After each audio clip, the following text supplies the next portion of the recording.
Ng report, Norman Mangusin alias Francis Leo Marcos nakatakdang ilipat sa Parañaque City Jail. Narito ang balitang kumpirmado sigurado mula kay Radyo Patrol Marlene Padiernos. Go ahead, Marlene.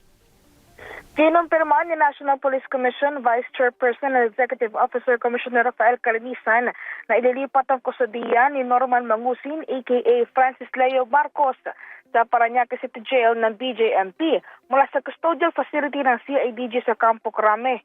Ito ay matapos maglabas ng commitment order ang Parañaque RTC laban kay Mangusin, makaraang bigo itong makapagpiyansa ng 120,000 pesos para sa kanyang kasong unjust vexation.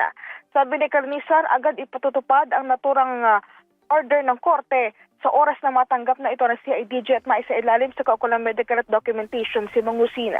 Sa panig naman ng BJMP, sinabi rin tagapagsekretary ito na si Jail Superintendent J. Rex Bustinera na naghahanda na sila sa pagdating ni Mangusin at posibleng makasama nito ang 20 PDL sa isang selda. Matatandaang ang Parañaque City Jail ang isa sa mga pinakalumang piitan ng BJMP na may lamang higit 1,000 bilanggo at may congestion rate na 800%. Samantala, bukod dito may bineberipika pa ang National Police Commission na dagdag na mga kaso laban kay Mangusin, kabilang na ang kasong human trafficking at estafa. Iyan ang balitang kumpirmado sigurado. Ito ang Radyo Patrol Marlene Padiernos, DZMM. Maraming salamat, Marlene Padiernos. Isa pang